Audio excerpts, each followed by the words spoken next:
السلام عليكم ورحمة الله وبركاته.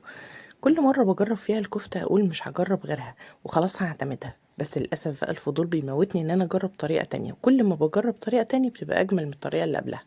وطريقة النهاردة ووصفة النهاردة مش بس طعمها حلو، لأ دي كمان اقتصادية جدا.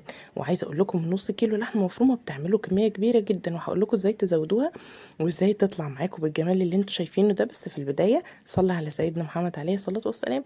ولو المحتوى عجبكم ما ننساش طبعا نضغط إعجاب ونشترك في القناة ونفعل الجرس.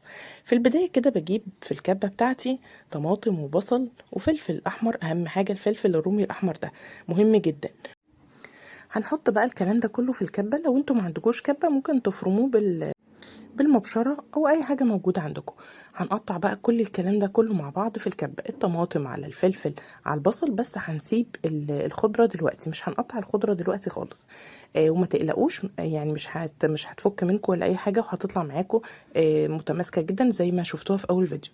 هنقطع بقى بصلتين كده متوسطين، انا عاملة نص كيلو من اللحمة المفرومة، عليهم طماطمتين متوسطين وعليهم فلفل من الاحمر طبعا، حباية واحدة بتأدي الغرض. بعد كده نقطع كل ده في الكبة كده. وبعدين عندي بقى كوباية من البرغل او الفريك، لو انتوا حتى ما عندكوش برغل مش لاقيينه ممكن نجيب فريك بس ان احنا نفرمه كويس جدا. اهم حاجة الكبة بتاعتك تكون بتفرم كويس قوي، لو ما بتفرمش كويس قوي ممكن ان انت تديله فرمة صغيرة كده في المطحنة بتاعت الفلفل والكزبرة بتاعت الخلاط دي، ممكن نفرمه فرمة صغيرة كده. بس مش هننقعه ولا هنعمل اي حاجه غير ان احنا نغسله بس كويس جدا، وناخد بالنا طبعا نجيب نوع كويس، لان الانواع اللي هي بتبقى الفرط دي مش بتبقى الطف حاجه، وبعدين بيبقى فيها ساعات حسوات كده ومش بتبقى حلوه يعني. وبعد كده بقى جبت نص كيلو من اللحمه المفرومه وهننزل بيها طبعا في الكبه بتاعتي. اهم حاجه بقى عشان تطلع معاكم الكفته طريه كده زي ما شفتوها وتطلع معاكم حلوه جدا ومش بتشد، لازم اللحمه بتاعتكم تبقى فيها نسبه من الدهون. يعني لازم ما يقلش عن 20% من الدهون. بس انا بصراحه لما جبت اللحمه دي لقيتها يعني حسيت ان هي حمرا شويه ما فيهاش دهون كتير، فانا ضفت بقى عليها حته دهنه هنشوفها دلوقتي. وبعد كده طبعا لو انتوا طبعا عندكم اللي هي بيبقى طبعا الكفته بتبقى باللي هي خطيره بجد، دي يعني مشهوره قوي كفته الحاتي، لازم يبقى فيها على الاقل 20% ليا. يعني لو انتوا هتجيبوا كيلو يبقى هتحطوا عليهم ربع كيلو من الليا. فانا بقى حطيت دهنه عاديه خالص، ما كانش عندي بصراحه ليا، فحطيت برضو حته دهنه كده حلوه. دي كل الحاجات دي كلها بتخلي طبعا اللحمه بتاعتك تطلع طريه جدا. وبعدين المكون السحري بقى خلطه كفته الحاتي، وده طبعا جبته من كنور وهنبتدي ان احنا نحطه. عايزه اقول لكم حلو جدا ومش بيحتاج ان انتوا تحطوا اي توابل ولا تضيفوا اي توابل خالص عليه، هو كله على بعض كده فيه توابل خطيره بجد، هتعجبكم جدا لو جربتوها. وبعد كده هنحط عليهم بقى، مش هننسى طبعا معلقه الملح بتاعتنا. وبعدين يعني مش هنزود قوي طبعا الملح، يعني هي معلقه صغيره من الملح عشان ما تبقاش حادقه معاكم، نص كيلو عليه معلقه صغيره من الملح. ومش هنضيف عليه بقى اكتر من نص معلقه من الفلفل الاسود. مش هنحط توابل خالص، يعني انا مش هحط توابل ولا بهارات لحمه ولا حاجه، زي ما قلت لكم الكيس فيه كل حاجه. فمش هنحط اكتر من الفلفل الاسود والملح. وبعد كده هناخد بقى كل الكلام ده كده نضربه مع بعض كويس جدا. وما تقلقوش مش هتفك معاكم، والبرغل بتاعكم هيشرب كل السوائل اللي هتنزلها الطماطم والبصل والحاجات دي كلها.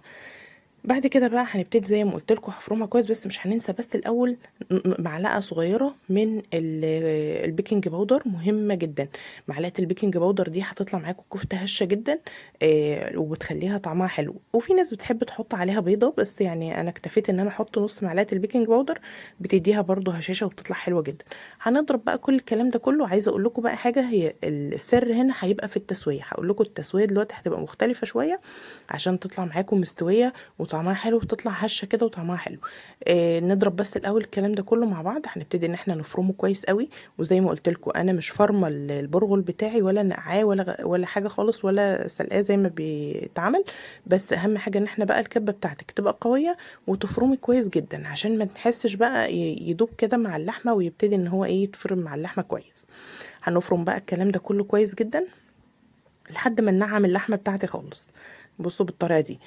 بس عايزه اقول لكم حاجه بقى، اللحمه دي الكفته دي مش للشوي، خلينا كده متفقين ان هي مش للشوي، يعني بلاش نشويها على الفحم. كفتة الشوي بتبقى مختلفة شوية، هبقى اقول لكم عليها طريقتها في مرة في فيديو تاني ان شاء الله. هننزل بقى في اخر مرحلة خالص بعد ما فرمناها كويس بشوية البقدونس اللي احنا مقطعينهم كده قطع، بس مش هنضربهم جامد، يعني نحاول بس نلفهم لفتين تلاتة كده، عشان طبعا البقدونس لما بيتضرب جامد هيخلي لونها اخضر. تمام، فيعني يبقى لسه برضو قطع صغيرة كده. نديها بس فرمة صغيرة ونقلبه كويس معاها. وبعد كده شايفين بالشكل ده، مش هنزود بقى اكتر من كده، كده بقت تمام جدا. ناخدها بقى ونحطها في طبق كده بالشكل ده. شايفين؟ بصوا بقت تحسوا ان هي عجينة، مش بتلزق ولا بتفك ولا اي حاجة. طب لو حسيتوا ان هي بتلزق، هنحطها في التلاجة بس لمجرد 10 دقايق كده ولا ربع ساعة، هتلاقوها بدأت ان هي تتماسك معاكم. انا جبت بقى صينية فيها زيت، وعندي السيخ بتاع المشاوي ده.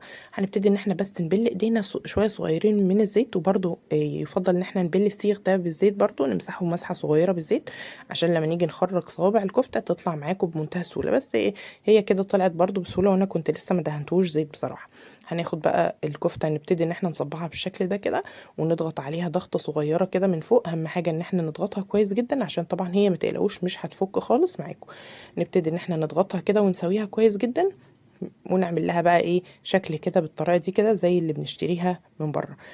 ناخدها بقى نحطها في الصينية بتاعتي، وبعد كده نخلص بقى الكميه بتاعته. ممكن كمان ان انتوا يعني لو انتوا مش عارفين تعملوا التعريجات بتاعتها دي، ممكن ان احنا نعملها صباع كفته عادي جدا بالشكل ده كده، نصبعه عادي خالص. وبعد كده هنحطه في الصينيه، ونبتدي ان احنا بصوا بقى بايدينا كده، هنبتدي ان احنا نعمل له زي تنيات كده، بس مش اكتر من كده. ونحطه بقى ونرص الصينيه بتاعتي كلها بالشكل ده. وهنبتدي ان احنا بقى نسيبها شويه. هنسيبها شويه ليه؟ يعني انا عايزه البرغل بتاعي يبتدي يتشرب كل السوائل. بعد ما سبتها شويه كده حوالي نص ساعه ولا حاجه، هنحط عليها شوية من الزيت. طبعا انا مشغلة الفرن. نحط شوية من الزيت صغيرين مش كتير، لان طبعا هي فيها نسبة دهون، وغير كده الزيت اللي تحت هيبقى كفيل ان هو يحمرها يعني. بعد كده بقى سر التسوية بقى ان احنا هنحط عليها مية. لازم نحط عليها كوباية من المية عشان يسويها. نحط بقى الميه كده، وهي على فكره هي مش ميه سخنه، ميه عاديه جدا من الحنفيه، ما تقلقوش، لان هي الكفته لسه ما سخنتش. انما لو كفته سخنه ما ينفعش ان احنا نزودها بميه ساقعه. خلاص، لو انتوا حاطينها في الفرن وحسيتوا ان هي لسه محتاجه ميه عشان تستوي، هنزود ميه سخنه. انما لسه ما دخلناش الفرن، فهنزود ميه ساقعه عادي جدا. بعد ما حطيتها بقى في الفرن واخدت اللون وبدات تتشرب السوائل بتاعتها وبدات تستوي، عايزه اقول لكم ان هي طبعا بدات تستوي من جوه واستوت خلاص، والبرغل مش باين اصلا ومش ظاهر، وضاعف الكميه معاها، والكفته نفشت معاكم بالشكل ده. ابتديت ان انا بقى اشغل الشوايه واحمرها بقى، واحطها، ابتدي ان انا اخرجها اقدمها على شويه بقدونس مش اكتر من كده، او شويه كزبره خضراء. عايزه اقول لكم بقى طعمها حلو جدا، طالعه معايا طريه جدا. كميتها زادت طبعا، يعني كميه النص كيلو على فكره يعني عامله كميه حلوه، مش قليله.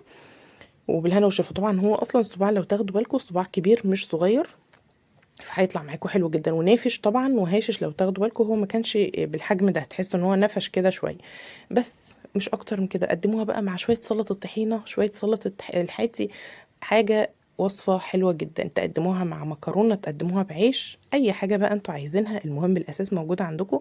هتقدروا ان انتوا تعملوه بمنتهى السهوله ويطلع معاكم بالجمال اللي انتوا شايفينه ده. بصوا الجمال بقى. وطبعا ميزه السيخ اللي احنا عاملينه ده ان هو عشان يسيب فراغات في النص عشان تستوي. وبس، والوصفة كده خلصت، والسلام عليكم ورحمة الله وبركاته.